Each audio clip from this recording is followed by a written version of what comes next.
Yo, what up, y'all? So today I'm gonna take a little bit of time and give y'all a detailed, in-depth session of how I edited the last video I shot with the Osmo Pocket over in Hyde Park Village. So hopefully it'll help some of y'all out there who trying to edit inside Premiere. All right. So let's go ahead and jump into the session. As you can see, this is my whole entire, timeline set out already. This is how I edit everything. Let me minimize this adjustment layer really quick. And I have this thing, I think I'm kind of like OCD inside my sessions because I always feel like everything need to be on one line. Unless it's a big project, I just kind of always try to minimize the whole area that I got in the timeline. So anyways, let's go ahead and jump into the clips folder over here to your left.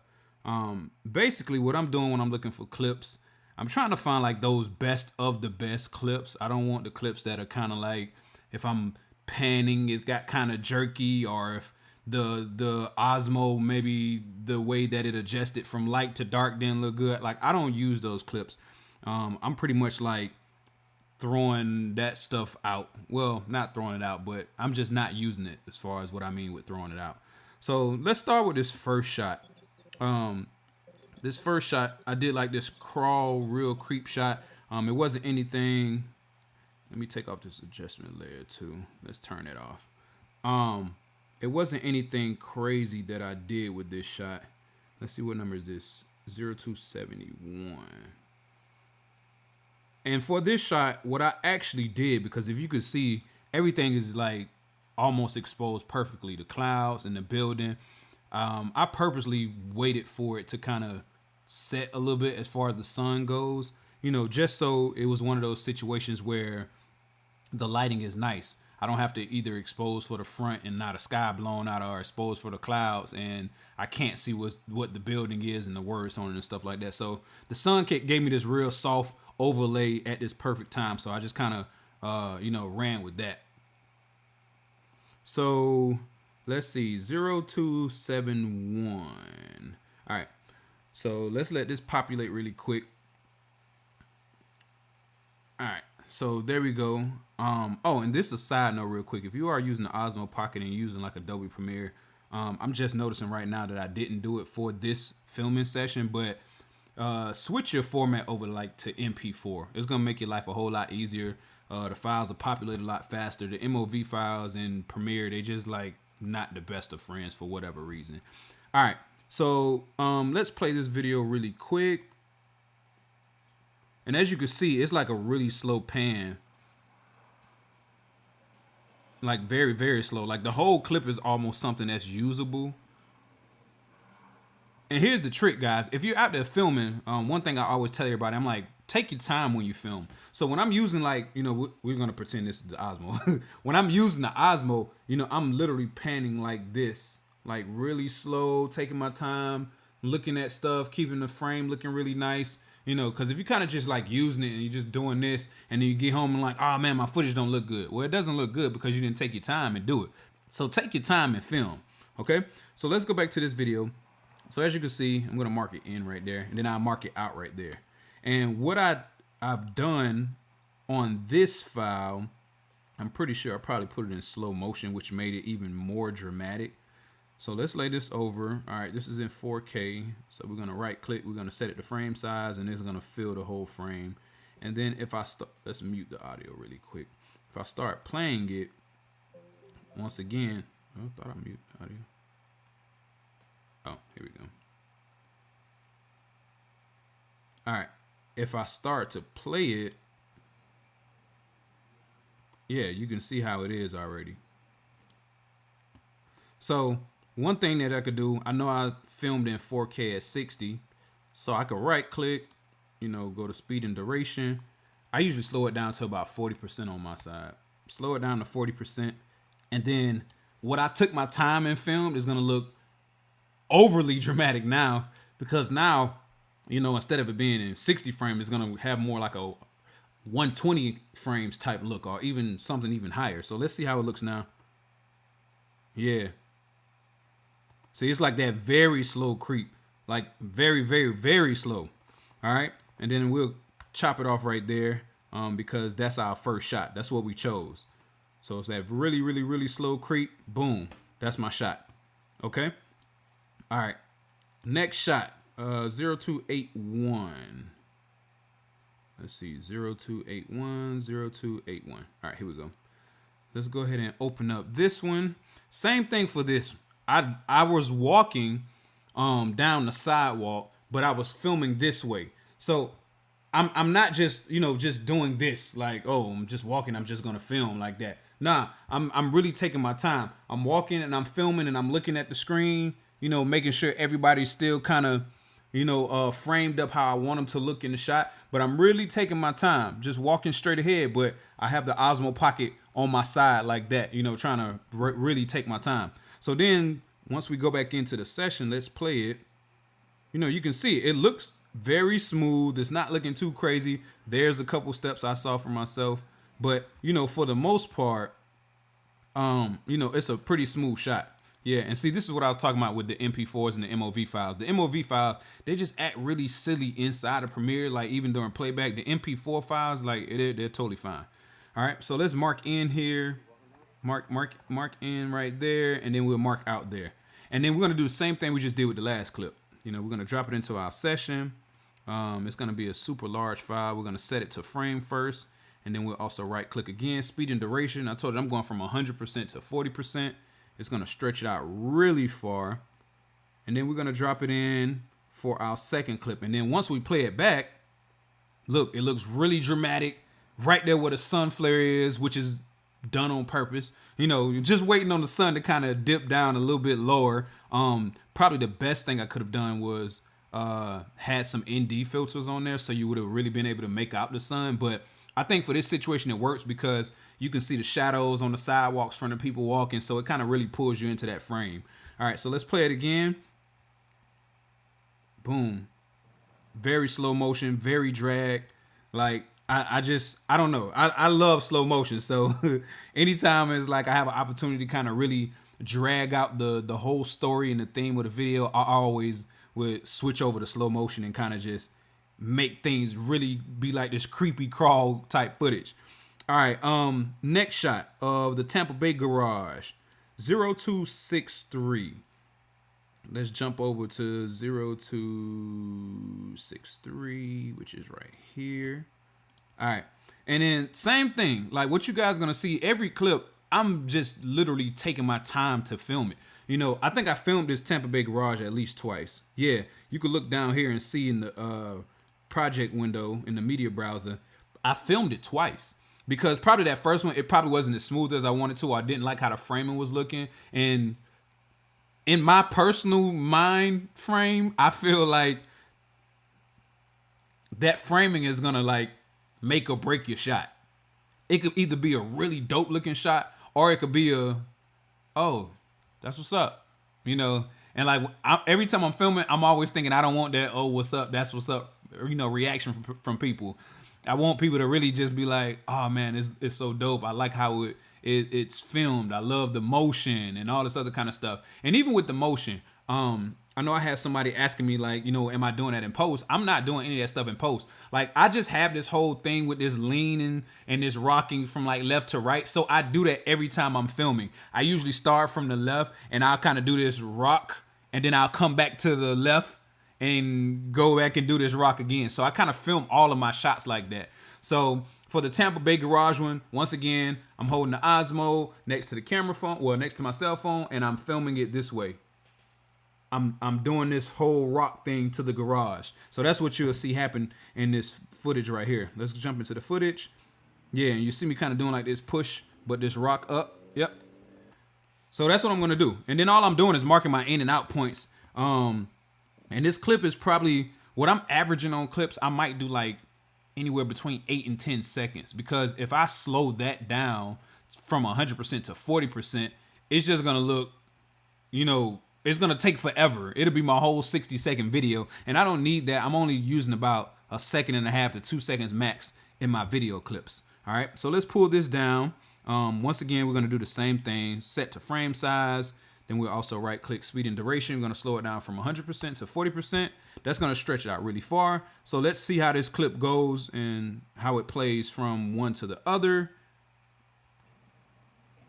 Yep, you can see it's just it's a very subtle, it's a like really subtle movement, but I feel like in the video it just makes it everything. You know, when you see it, it's like it's not just a still shot, which are totally fine because I do those at time too, but I just have this thing about, you know, motion and kind of making you feel like it's always some type of movement going on with everything. All right, so let's go. All right, it's moving up. All right, boom. So we'll clip that. All right, so as of that, I'm going to stop that part from like me showing how to cut and edit because you see what I'm doing. I'm not doing anything special. I'm not putting any effects or anything on it. I'm just taking my time when I'm filming. And then when you get into post-production, it makes it 20,000 times easier to be able to just see, hey, I got a good shot. I don't have to do any crazy effects. I don't have to do any overlays. I don't have to double up the shot. I don't have to make it a mirror image. Like, if you take your time and film this stuff, I promise you, it'll make life so much easier when it's time to get on the computer. Okay. All right. So let's go ahead and jump into the rest of the footage. I'm just going to kind of go through so you can see everything. Because a lot of you've already seen, you know, the actual video and you see how it plays out. So I'm just going to kind of skim through the rest of this stuff. This is the shot of the bicycles. We went from the bicycles. I saw a fashion sign on this really dope clothing store. Says fashion is art and you are the canvas. And you know, it quotes Coco Chanel. So I just thought that was dope that they kind of implemented it on the side of the building. So it's not, you know, I'm just trying to find the dope things out there to film so that when I'm putting it in post, it gives me a chance to, you know, show you guys what I saw while I was out there. So when I'm trying to help people figure out ways to film things, I'm not telling you what to film, but I always try to tell everybody, you know, film what you see and then film what you want the viewer to see or the client to see or everyone else to see. You know, you want to bring them into your mind frame because the way we all see things are totally different from each other. You know, we could see the same wall and somebody would have filmed it from a totally different angle and somebody else might have turned the camera upside down. Like, who knows? But everybody kind of thinks and makes things make sense on their mind frame totally different from each other. So just keep that in mind. Just film what you see and film it the way you want everybody else to see it. Okay. So let's just keep going through. All right. On this shot, my lady was standing on the side of the street. We was getting ready to walk into this restaurant and go do tacos. Once again, simple shot. She was standing there. She created the motion, and I slowly just kind of panned the camera, you know, as she was moving. Everything is in 60 frames. And then this is where the cool part come in because the Osmo Pocket is so easy to film with. It's like, hey, let me get some of that too. So I jumped in the frame for a quick second and, you know, she did the same thing. Of course, she doesn't know anything about filming, but she literally, she was being funny and she kind of mimicked me, you know, how I'm filming her. But for this instance, for this shot, it worked, you know, so it's just kind of me and it's a real quick pan. And then the same thing when we were inside Bar Taco, took my shades off, put them next to the menu just to kind of create some type of, you know, to me, kind of cool looking detail shot. Because I also feel like details are so important. It's okay to have a bunch of wide shots because sometimes a lot of wide shots work for whatever you're trying to show the viewer. But from my perspective, I like to bring you in and see, okay, cool. Oh man, the restaurant looks cool on the outside, but boom, we jump into the menu and you know, I had shades on. So now, without me showing that I took my shades off and sat down, you already know that, oh, he must be sitting down at the table because he took his shades off and he has a menu in front of him. So it's like, you don't have to show the person everything, but you want to kind of like walk them along the story that you have in your mind. All right. So once again, left to right, right to left is just my thing that I do. So I'm doing this slow pan from left to right, showing his glasses and showing the menu. After that, I think we jumped to her. She's taking our order because they let you do this whole thing where you kind of tell them how many tacos you want, all that good stuff. But anyways, so once again, I did a left to right pan this way now because I'm sitting flat to her, but I don't want it to feel like a flat shot. So I'm doing like this left to right motion while I'm panning left to right.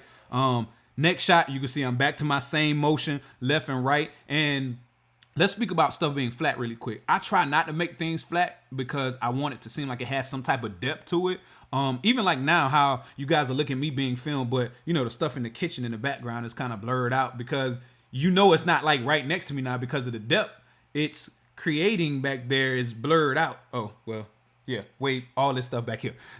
So that gives you that chance to see that. So a lot of times what I do, I'm either tilting down or angled, but still down and stuff. And then I kind of do this crawl over, you know, kind of thing like that type stuff. So that's what I did with this shot of the food.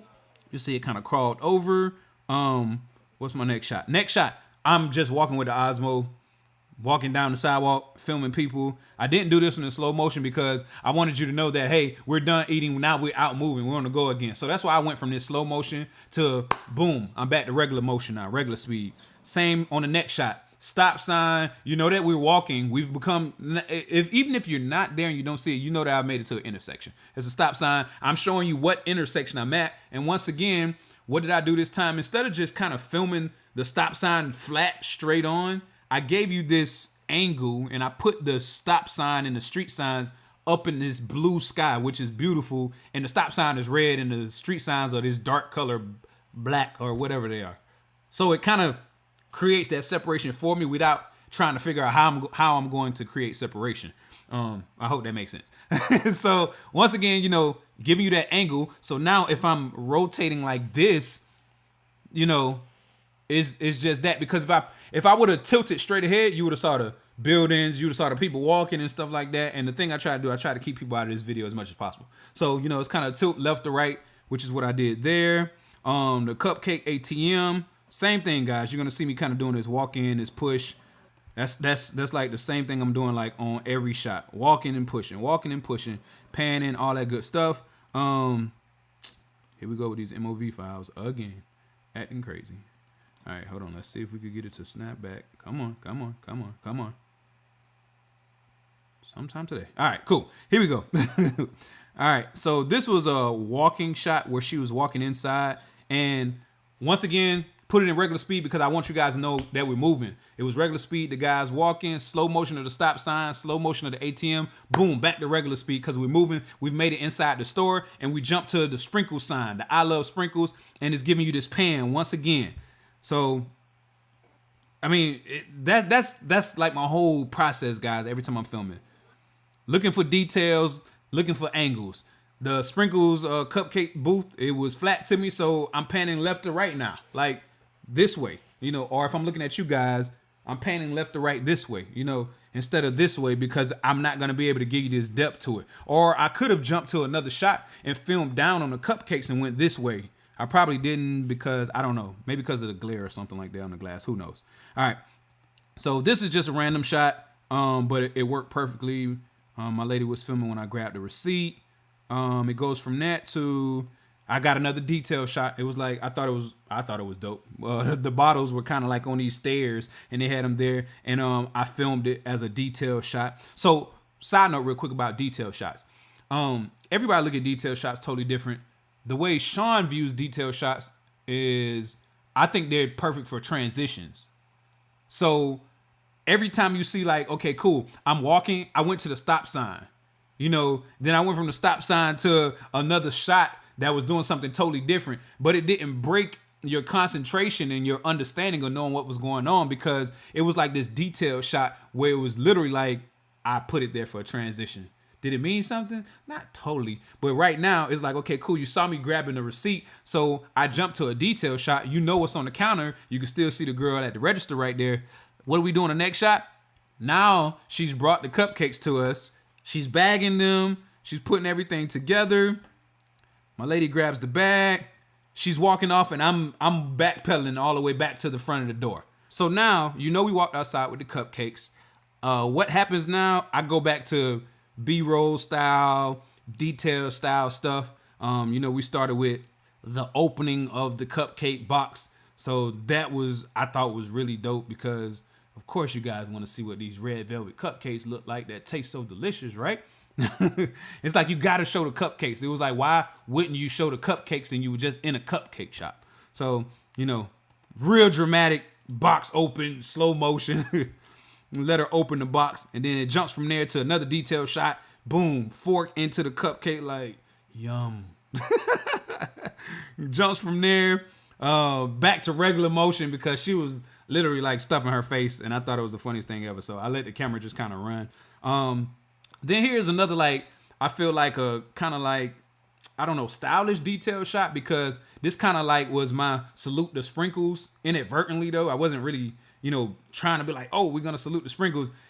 They just have a dope bag, and I love the script signature that they have. So it was like, why not show it? She's walking down the sidewalk. I was kind of doing this walking beside her, but I was just filming the bag. This was an art and soul of cooking store. So we were literally walking past it. I just thought it was a dope place. But once again, kind of did like a B-roll thing because I'm using it as a transition to go to wherever I'm going to next, of course. And for this shot, all right, so for the street shot, I think I filmed it at least twice. I know I filmed it twice. And it was really just waiting on that perfect time. And this couple presented the perfect time. They were coming down the sidewalk. And for the final product, I really, really, really wanted to leave the whole video because it was so dope catching them walking down the entire sidewalk. And my lady was on this yellow wall popping off on the wall, but you can see her just kind of on her phone doing her thing, waiting on me because she thought I was still filming elsewhere. But it's like I start filming her. So that's what happened for this shot. So it's like we catch the couple walking, and they're walking, and I'm doing this, push shot to her. So it's kind of like dope. It's motion going this way, but the camera's going this way at the same time. So it's like you kind of get this whole detail type thing where we're going to her. And then once we do that, it's like, okay, cool. I don't have to show the whole shot. Boom. Jump to my next B-roll shot. Go back in slow motion. She's fluffing her hair. Slow motion pan around. It's like, okay, cool.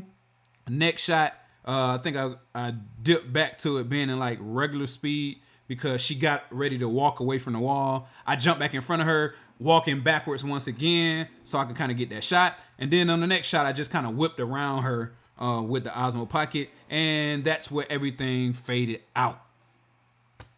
The end. All right, music.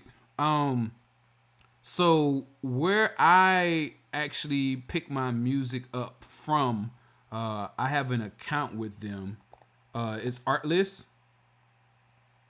So you guys should definitely check them out. I think it's super dope for people who need music, but you aren't trying to pay like the expensive prices, the $100 per beat or $50 per beat or $75 per beat. I have accounts too with other sites like Premium Beat and all these other places. But for like projects like this that I'm doing that are my personal projects, it's like, I don't want to spend $100 on a track. This is not for a company or anything like that. I just want something that's royalty-free music that I don't have to worry about Facebook, Instagram, or whoever kicking it off saying, copyright infringement and that type of thing. So Artlist, like I said, it's a really dope site, guys. You could find stuff far as like the mood, the video theme, the genre, instruments, spotlight. And they have a new thing with Art Grid that's pretty dope too. So you can check it out. You can sort it however you want to sort it. They have a huge amount of songs. Let me see if it'll let me go to the front page. Matter of fact, let's do this. I'll log out because I don't remember how much it was. But I believe if I just go to the site, it'll tell me. Okay, here we go. I thought I just saw pricing. Oh, here we go. All right. Pricing. It's not nothing crazy. Okay, there we go. $16.60 a month. That's for unlimited music. Like, download as much as you want. Pick as many songs as you want. It's unlimited. $16.60 a month, guys. Compared to $50 per beat. I mean, because right now, even if it's like $25 per beat, I can pay $16.60 a month and I can download all the music I want to just because I want to. Y'all pick and choose what battle y'all want to fight as far as they go.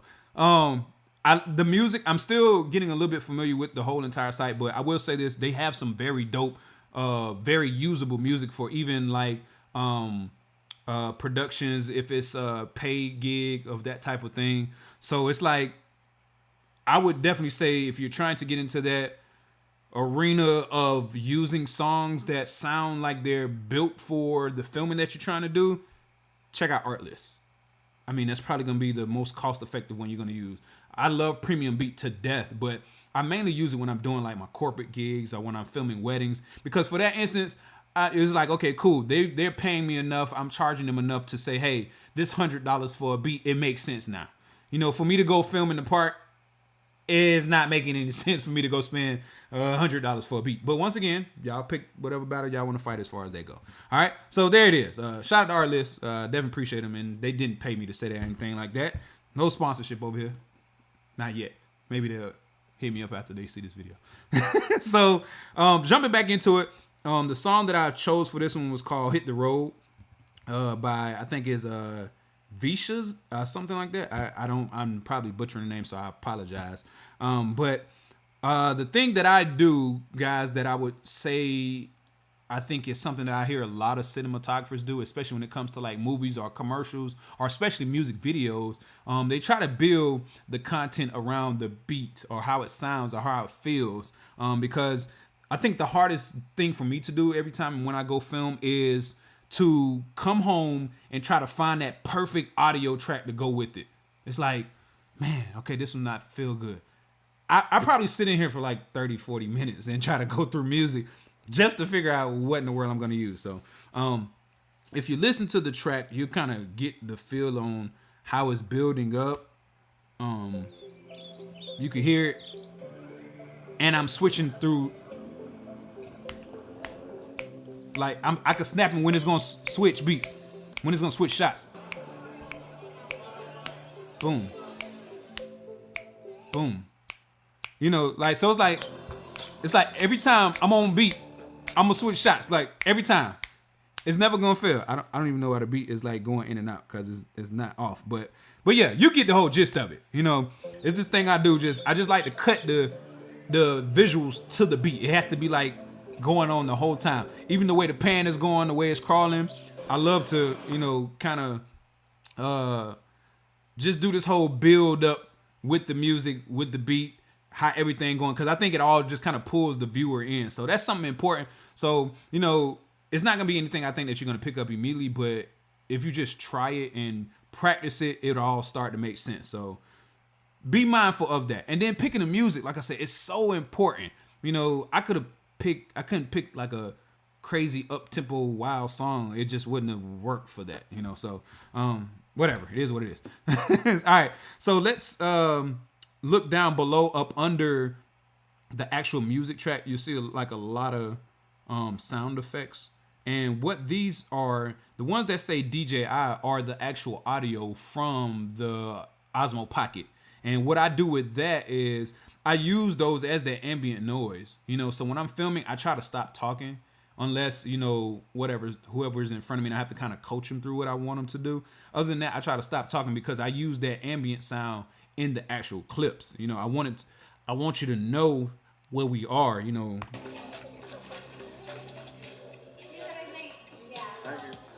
You know, like finding that audio on YouTube would have been a little bit difficult.